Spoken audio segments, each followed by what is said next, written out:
आज Doubtnut app download करें। Doubtnut पर अपने सभी गणित, रसायन विज्ञान, भौतिक विज्ञान और जीव विज्ञान के डाउट्स का करो सफाया।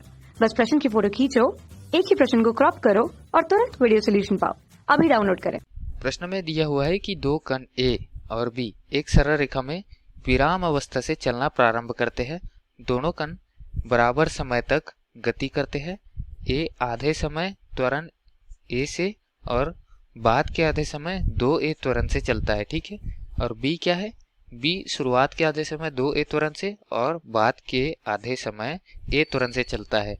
तो दोनों में से कौन सा कण अधिक दूरी तय करेगा, ये हमको प्रश्न में दिया है। तो प्रश्नानुसार हम क्या करेंगे, एक चित्र तैयार कर लेंगे जिससे समझने में आसानी हो।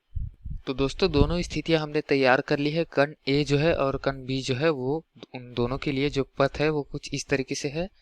अब दोनों एक सरल रेखा में विरामावस्था से चलना प्रारंभ कर रहे हैं, ठीक है। तो यहाँ u बराबर क्या दिया है, 0 दिया है। कौन सी स्थिति के लिए? x1 के लिए। मतलब हमने क्या माना है कि पहली दूरी जो है वो x1 है और दूसरी दूरी x2 है। तो पहली दूरी के लिए प्रारंभिक वेग, मतलब इस स्थिति के लिए प्रारंभिक वेग क्या हो जाएगा, 0, या फिर उसको u1 मान लेते हैं, ठीक। u2 दोनों के लिए, दोनों स्थितियों के लिए, a b के लिए अलग अलग होगा, ठीक है, क्योंकि त्वरण ही अलग अलग है। ए आधे समय के लिए मतलब x1 के लिए त्वरण क्या रहेगा, ए का त्वरण हमारे पास रहेगा ए त्वरण से आगे बढ़ेगा, ठीक है। और बाकी का आधा 2a त्वरण से। तो बी में जस्ट विपरीत इसके क्या हो लग गया है, आधे समय 2a त्वरण से आगे बढ़ रहा है और बाकी के आधे समय ए त्वरण से आगे बढ़ रहा है, ठीक है दोस्तों। अब हम क्या करेंगे, दोनों को हल करेंगे। तो दोनों के लिए एक स्तंभ बना लेते हैं जिसमें आधे में ए को हल करेंगे, आधे में बी को हल करेंगे, ठीक है। तो पहला भाग ए के लिए और दूसरा भाग बी के लिए रहेगा। तो ए के लिए हम हल करेंगे। ए के लिए क्या दिया हुआ है हमको, x1 हम निकालेंगे। मतलब x1 दूरी तय करने में क्या हो जाएगा, s बराबर ut plus half at square होता है सूत्र। यहाँ u बराबर 0 है तो हाफ at हो जाएगा, मतलब 1/2 गुना त्वरण गुना समय की घात 2 सूत्र हो जाएगा दूरी। लेकिन हम समय बराबर क्या रखेंगे, t/2 रखेंगे, ठीक है दोस्तों। क्योंकि हमको प्रश्न में क्या बोला गया है कि a त्वरण से आधे समय में और 2a त्वरण से बाकी के आधे समय में चलता है, ठीक है। मतलब सभी जगह हम t का मान t/2 ही रखने वाले हैं। इसको हल करेंगे तो x1 का मान क्या आ जाएगा, 1/2 a t की घात 2/2 दूनी 4 हो जाएगा, या फिर a t की घात 2/8 आएगा, ठीक है दोस्तों। ये हमारे x1 का मान आया है। इसको हम समीकरण नंबर 1 भी दे सकते हैं, ठीक। x2 का मान कितना आ जाएगा, x2 बराबर ut धन हाफ at स्क्वायर। अब u का मान क्या रहेगा, u का मान रहेगा त्वरण गुना समय, वही वेग रहेगा ना, प्रारंभिक वेग। तो त्वरण a लग रहा है यहाँ पर पहले और समय t/2 मतलब आधा समय के लिए लग रहा है, ठीक। तो ये प्रारंभिक वेग हो गया। ut रहता है मतलब प्रारंभिक वेग गुना t रहता है तो समय का गुना हो जाएगा, ठीक। धन हाफ at की घात 2, 1/2 a की जगह क्या लिखूंगा, a ही लिखूंगा, ठीक है।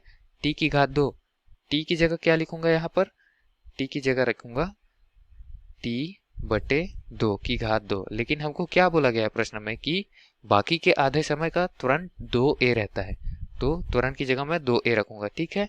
अब यहाँ से 2 और 2 एक दूसरे से कट जाएंगे, नीचे दिख रहा है। इसको हम आगे हल करते हैं तो मान क्या आएगा, a t की घात 2/2 दूनी 4 धन ये 2 कट गया है, 2 कट गया है, ऊपर क्या रहेगा, at की घात 2/4।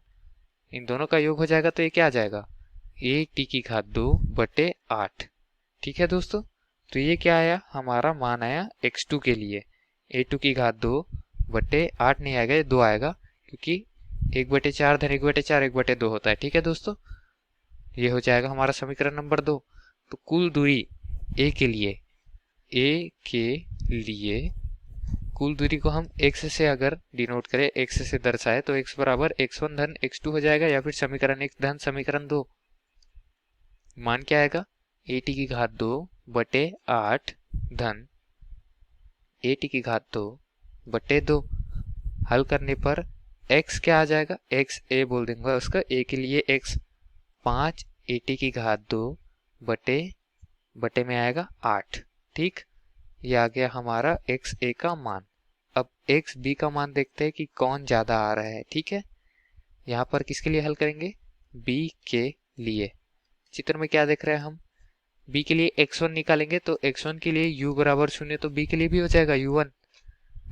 तो 1/2 गुना त्वरण, त्वरण क्या है, पहली स्थिति के लिए 2a त्वरण लग रहा है, तो त्वरण की जगह मैं क्या लिख दूंगा 2a।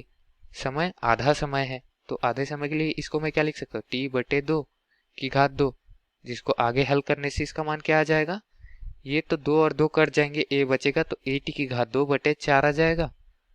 ये हमारा x1 मतलब दूरी हो गई किसके लिए, पहली स्थिति के लिए, ठीक है। अब बाकी के आधे समय के लिए हम दूरी निकालेंगे, वो क्या रहेगा x2। x2 के लिए प्रारंभिक वेग क्या रहेगा, प्रारंभिक वेग रहेगा त्वरण गुना समय, यहाँ से यहाँ तक का जो त्वरण रहेगा 2a गुना समय क्या रहेगा आधा समय t/2, वही यहाँ का प्रारंभिक वेग होगा दोस्तों, ठीक है। तो 1/2 यहाँ पर क्या आता है, v बराबर s बराबर ut प्लस हाफ at² होता है। u क्या मतलब प्रारंभिक वेग क्या हो जाएगा हमारे लिए 2a गुना t/2, ठीक है।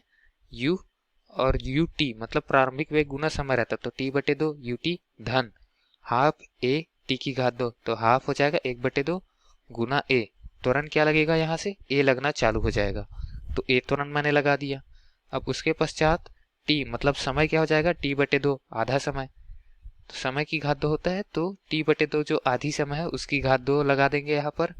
इसको हल करेंगे तो x2 का मान क्या आएगा दोस्तों, x2 बराबर यहाँ से 2 और 2 कट जाएंगे, at की घात 2 हो जाएगा ये, और नीचे क्या बचेगा 1 2 बचेगा धन, इसको क्या लिख सकते हैं हम, ऊपर at की घात 2, at की घात 2 बटे नीचे में क्या आ जाएगा 2 और ये क्या हो जाएगा 4, तो 4 दूनी 8 हो जाएगा, ठीक है।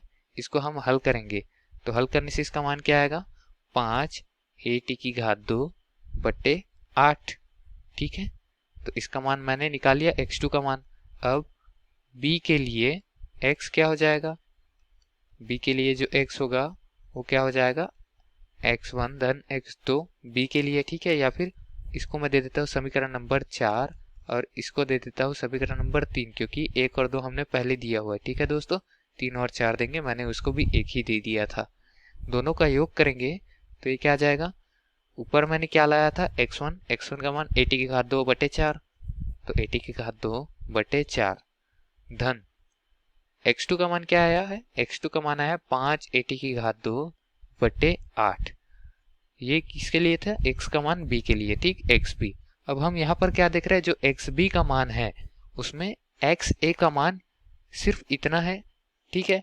xa में हम अतिरिक्त मान जोड़ रहे हैं x1, तब जाके xb आ रहा है। इससे साफ साबित हो जाता है कि x2 जो है xb जो है वो at की घात 2/4 ज्यादा है, ठीक है, अधिक है, ठीक।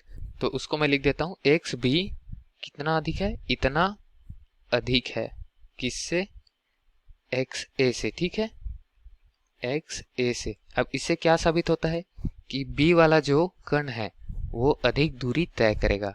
या फिर प्रश्न में क्या दिया है, दो कण a भी एक सरल रेखा पर विरामावस्था से दिया हुआ है, तो b जो है उसमें प्रारंभिक त्वरण 2 गुना लग रहा है, जो a का प्रारंभिक त्वरण है उससे, वो क्या करेगा अधिक दूरी तय करेगा यहाँ से यहाँ तक, इसके लिए x का मान अधिक रहेगा, ठीक है दोस्तों। ये यहाँ पर लिख देते हैं कि अधिक दूरी तय करेगा। दोनों में से कौन सा कण, ये हमको प्रश्न में पूछा गया था। तो यही हमारा उत्तर है दोस्तों, धन्यवाद। कक्षा 6 से 12वीं से लेकर नीट IIT JEE वो एडवांस के लेवल तक 1 करोड़ से ज्यादा छात्रों का भरोसा। आज ही डाउनलोड करें डाउटनेट ऐप या व्हाट्सएप करें अपने सारे डाउट्स 8400 400 400 पर।